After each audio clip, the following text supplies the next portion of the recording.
సింగరేణి ప్రైవేటీకరణను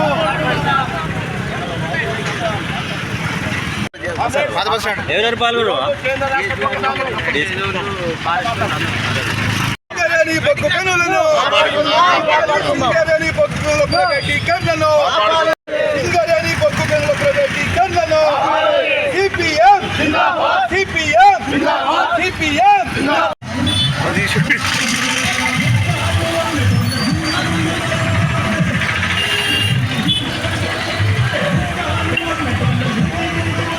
సోదరి సోదరులారా, ఈరోజు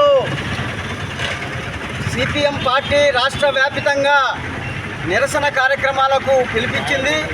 ముఖ్యంగా అధికారంలోకి వచ్చినటువంటి బీజేపీ ప్రభుత్వం వచ్చి రాగానే మన రాష్ట్ర స్థానికుడైనటువంటి బొగ్గు శాఖ కేంద్ర బొగ్గు శాఖ మంత్రి కిషన్ రెడ్డి గారు మన హైదరాబాద్నే వేదికగా చేసుకొని బొగ్గు బ్లాకులను ప్రైవేట్ పరం చేయడానికి శ్రీకారం చుట్టారు.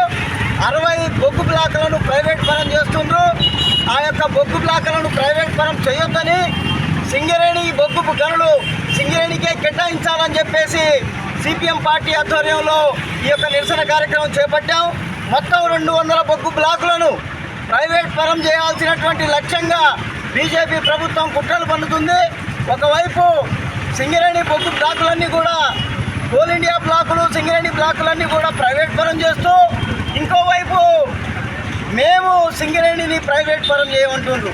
సింగరేణిని ప్రైవేట్ పరం చేయని వాళ్ళు సింగరేణి బొగ్గు గనులు తీయాలంటే సింగరేణి తీయాల, వేరేళ్ళు తీసి సింగరేణి ఉట్టి బోర్డు పెట్టుకొని ఉండడానికి ఉపయోగమే ఉంది.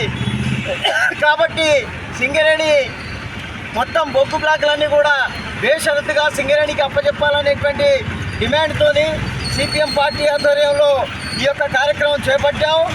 నేషనల్ మానిటైజేషన్ పేరుతోని ఇప్పుడున్నటువంటి ప్రభుత్వం 28,747 కోట్లను ఈ బొగ్గు బ్లాకులను ప్రైవేట్ పరం చేయడం ద్వారా లబ్ధి పొందాలని చూస్తుంది.